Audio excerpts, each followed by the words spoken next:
Hey guys, we're back here in the bonus round at QuakeCon in Dallas, Texas with Pete Hines, Anthony Birch, and Mitch Dyer.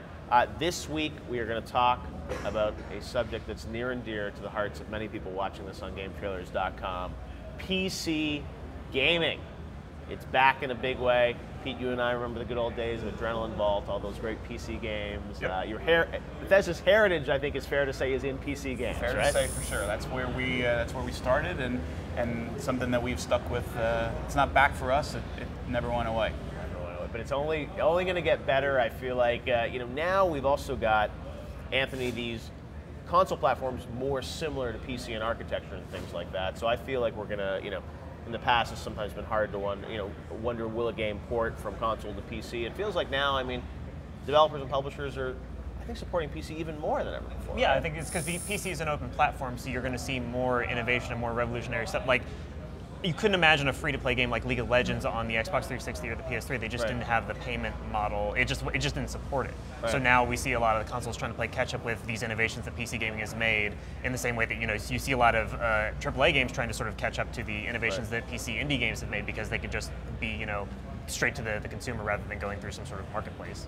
And now, Mitch, we're at a point where the best PCs now are even more powerful than the new Xbox, new PlayStation. A lot of people are saying. So PC is, if you really want to be on the bleeding edge, PC is the place to be, right? Yeah, and that just comes with the territory of being able to change your hardware. In 5 years, the graphics card that I have in my PC will be significantly more power than the one I have now, which I don't know how that's going to relate to the Xbox One's GPU or the PlayStation 4's GPU, and whether or not that will create the similar kind of disparity that we have now in visuals between consoles and PC. But it's going to be interesting to see over time how PCs change to stay ahead of consoles. Right. So Pete, is there ever a reason as a publisher to, with the systems being so similar, why would you not bring a console game to the PC? Do you feel like everyone's just going to sort of bring it out? Our belief is that there is no reason, which is why we've always done PC and console development side to side, and why we do go above and beyond and do things like mod support. Stuff that has no applicability on the consoles, but is just for the PC audience. But we still think that audience is important, that community is important, and to go ahead and put out tools that allow them to do things with the game. As you said, these new consoles are much not only closer to each other, as John said yesterday, but also to the PC, so that you're not having to worry so much about, well, how am I going to get this thing that I'm making to work on these 3 different flavors of platform? They're so much closer to each other. Yep. There's a lot less wasted energy in getting to work on multiple different platforms. So I certainly think the PC supporting from developers and publishers is going to be as strong as it's ever been. Yeah.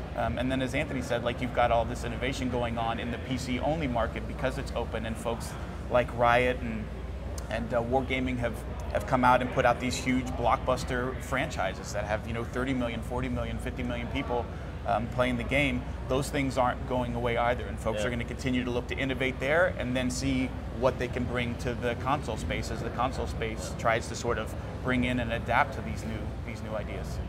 Anthony, as a developer, I think more and more people are thinking about PC as a platform for controller to play on, whereas in the past it's always been mouse and keyboard. How are you guys approaching that? Do you think we're going to see more still PC only games? Like RTS is one genre that's always like a Company Heroes or something that's worked great on PC but never really transitioned to console in a big way. Do you think we're now going to see these genres kind of blend and everyone's going to play the same way? Maybe. I think actually with sort of the rise of Kickstarter and Steam Greenlight and all that stuff, we'll see even more very PC-centric games. You wouldn't have seen a game like Shadowrun Returns 3 years ago, but that's a very, very PC kind of game, or Wasteland 2 that's coming out. Games that are made for the hardcore PC audience that really like the complexity of the mouse and keyboard interface. And I think you probably are going to see even more of that. We might just see more of both. We're probably going to just get a lot more games, as I avoid cursing awkwardly.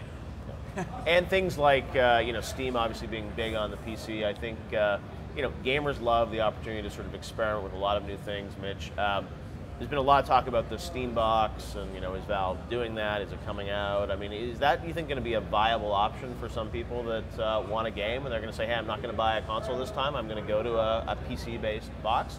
Sure, in that I think controllers are supported really well on Steam as it is. They came out with big picture mode and stuff like that, but I'm curious to see how that kind of stuff will handle very PC-specific games like Papers, Please, or Kerbal Space Program, or anything that can't use a controller. Quadrilateral Cowboy is a PC game coming out that you literally have to use your keyboard to type in code. Right. That's awesome. You can't have that on a console. It's going to be interesting to see how, if those games can ever come to a console platform.